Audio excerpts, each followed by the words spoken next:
11월 18일입니다. 세상 끝에 관한 것이라는 제목으로 다니엘서 8장 15절에서 27절까지 말씀입니다. 다니엘이 이제 환상을 다 보고 나서 그 뜻을 이해하려고 하고 있는데 사람 모습을 한 천사가 앞에 서 있었어요. 그때 을레강 언덕에서 어떤 사람이 외치는 소리가 들렸습니다. 가브리엘아, 이 사람에게 그 환상을 알려주어라. 그러니까 그 사람 모습을 한 천사는 가브리엘 천사장이죠. 그리고 어떤 사람이 을레강 언덕에서 외쳤는데 예수 그리스도로 추정이 됩니다. 그러자 그 가브리엘 천사가 다니엘이 서 있는 곳으로 가까이 와서 다니엘을 이제 만나려고 했더니 다니엘은 무서워서 엎드려 버렸어요. 왜냐하면 천상의 메신저인 가브리엘 천사장에게서 발산되는 눈부신 광채 때문에 그렇게 두려움이 생겼을 것이죠. 이 사람아, 그 환상은 세상 끝에 관한 것임을 알아라. 그러니까 숫양과 숫염소의 환상은 세상 끝에 가는 것이다. 인사람아라고 하는 그 인자야라고 하는 호칭은 예수님을 말하는 것이 아니라 에스겔과 다니엘에게만 붙여졌던 그런 호칭인데요. 하나님의 각별한 사랑을 받는 사람을 나타낸 것입니다. 자, 세상 끝에 관한 것이다 그랬는데 그럼 세상 끝은 언제일까요? 그것은 학자들의 의견이 갈리는데 세상의 인간 역사가 끝나고 새로운 새 시대가 열릴 것이다. 그런 순간을 말하는 것이다. 이렇게 주장하는 학자가 있고 제한된 한 시대의 끝이다.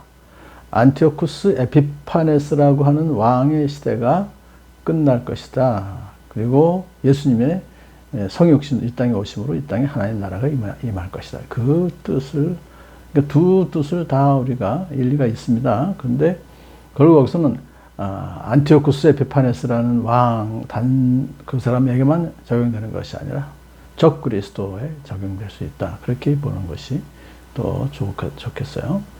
자, 그가 나에게 말할 때 나는 얼굴을 땅에 대고 깊이 잠이 들었다. 그러니까 이제 천사장 가브리엘이 다니엘에게 말할 때 너무나 신적인 권위에 압도되어서 두려움으로 인해서 마치 실신한 사람처럼 그런 상태에 빠진 것을 말해요. 그러자 그는 나를 어루만지면서 일으켜 세웠다. 천사가 다니엘을 이렇게 어루만지니까 다니엘이 의식을 차렸다. 그런 뜻입니다. 자, 가브리엘이 이제 환상을 해석하기 시작합니다. 보아라, 하나님의 분노가 마지막 때에 어떻게 일어날 것인가를 내가 너희가 알려주겠다. 그러니까 마지막 때에 일어날 일이라는 것은 결국은 하나님의 분노가 있을 것이다. 이 환상은 끝날에 정한 때에 일어날 것이다. 이것은 그러니까 1차적으로는 이제 에피파네스가 이제 망할 것이고 궁극적으로는 이제 예수님 재림하실 때를 말하는 것이죠. 자, 그러니까 내가 본 순양의 두 뿔은 이제 지금부터 해석을 하기 시작합니다. 내가 본 순양의 두 뿔은 메대와 페르시아의 왕들이다. 그러니까 메대와 페르시아의 왕들을 이제 말했어요. 그 수장의 두 뿔이 아주 강했었죠. 근데 숫염소가 와서는 다 것을 또 부러뜨렸어요. 두 뿔을. 그게 바로 그리스 왕, 헬라 왕이죠. 그 사람은 눈 사이에 있던 큰 뿔은 그 첫째 왕이다. 그러니까 알렉산더 대왕이 이제 헬라 제국을 처음 시작해서 아주 가장 넓은 대륙을 차지했었죠. 자, 그 뿔이 꺾이고 그 자리에서 생긴 네 뿔은 그 나라가 분열되어 일어날 네 나라이다. 그 네 나라가 셀류쿠스, 톨레미, 카산더, 리시마코스 왕국, 이렇게 네 왕국으로 이제 갈라질 것이다. 네 장군에 의해서. 그런데 그 네 나라의 힘은 첫 번째 나라와 같진 않다. 약해질 것이다. 그런 얘기입니다. 사실 다니엘이 본 이 환상은 그대로 역사에서 다 이루어졌죠. 그들의 통치가 종말에 이를 때에 그들의 죄악이 극도에 이를 때에 뻔뻔스러운 임금, 흉계에 능숙한 임금이 일어날 것이다. 그러니까 이제 네 왕국이 다 그렇게 정말 죄악의 극도에 이르렀습니다. 그때 이제 결국은 셀류코스 왕조에서 뻔뻔스러운 임금, 흉계에 능숙한 임금이 일어날 것이다. 역사적으로 안티오쿠스 에피파네스 왕을 말하는 것이죠. 그는 자신을 신적 존재로 자처하면서 이스라엘을 특히 무자비하게 짓밟았습니다. 여호와 하나님을 믿는 백성들을 완전히 짓밟았어요. 그는 책략과 술책에 능한 자였어요. 자신의 목적 달성을 위해서라면 폭력 수단은 물론이고 간교한 속임수를 동원하기도 서슴지 않았습니다. 특히 사람들을 종교적으로 미혹하는 데 능란했습니다. 이런 특성은 사탄에 속한 것이고 적 그리스도의 특징이기도 한 것이죠. 자, 그러므로 이 뻔뻔스러운 임금, 흉계에 능숙한 임금이 일어날 것이다 하는 것은 1차적으로는 에피파네스 왕을 말하지만 궁극적으로는 적 그리스도를 정칭하는 것으로 볼 수 있습니다. 그는 힘이 점점 세워질 터인데 그 힘은 제 힘이 아니다 라고 하면서 그 뒤에는 사단이 있을 것을 말하는 것이죠.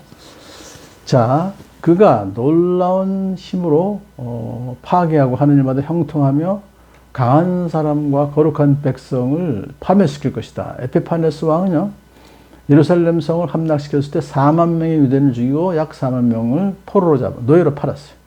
또 2년 후에는 2만 2천 명의 군대를 보내서 안식일에 회당에 모인 유대인들을 다 죽였어요.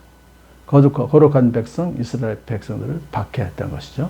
그는 음흉하여서 매사에 속이는 데 능숙하고 마음이 방자하여서 평화롭게 사는 사람을 많이 죽이며 만왕의 왕을 대적할 것이다. 결국 이스라엘의 하나님을 대적하는 그런 짓을 하는 것이죠. 자, 그리고 왜 그랬냐면 그 에피파네스는 자신의 통치 아래에 있던 모든 나라들을 헬라 문화, 헬라화를 추진하면서 그 각 나라의 원래 고유의 종교나 문화, 제도를 다 그냥 말살했어요. 그런 정책을 시도했죠. 그 유대인들도 마찬가지로 그렇게 해서 결국 유대교를 다 말살시키려고 했던 거죠. 그러자 유대인들의 반발이 심하게 되자 아예 그는 성전 번제단에다가 이방인 제우스를 위한 단을 만들고 그 위에다 돼지고기를 올려놨어요. 유대인들이 제일 싫어하는 거예요. 심지어 성소 안에 우상 제우스상을 놓기까지 했습니다. 또한 유대인들의 안식일 율법과 할례 준수를 엄격하게 금지시켰고 이를 거부하는 유대인은 무자비하게 학살했어요.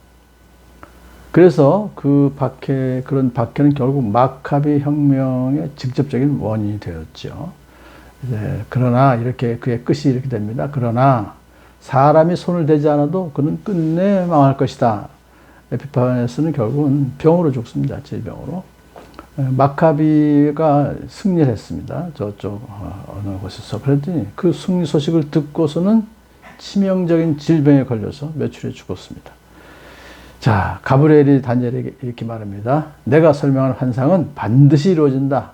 그러나 아직 멀었으니 너는 환상의 비밀을 잘 간직해 두어라. 이게 멀었다는 이야기는 한 약 380년 후에 일어날 일까지도 다 여기서 1차적으로는요. 그러니까 다니엘이 환상을 본 시점은 벨사살 왕 3년이기 때문에 주전 548년이고 에피파네스 왕이 등극한 것은 주전 171년이니까 약 380년 정도 후의 일까지도 다 미리 알게 된 것이죠. 자, 가브리엘이 이렇게 이제 환상을 해석한 그것은 결국 핍박을 받는 그 하나님의 백성들을 위로하는 것이었습니다. 숫양과 숫염소 환상은 결국 세상 나라의 성격과 종말에 일어날 일들을 알려준 것이고 그것은 세상 나라는 결국 하나님을 대적하며 하나님 백성을 괴롭힐 것이지만 끝에 가서는 하나님의 심판을 받고 멸망할 것이다. 그러므로 우리 성도들은 세상의 힘을 두려워하지 말고 담대하게 살아야 한다. 하나님은 반드시 최후 승리를 보장해 주실 줄을 믿습니다.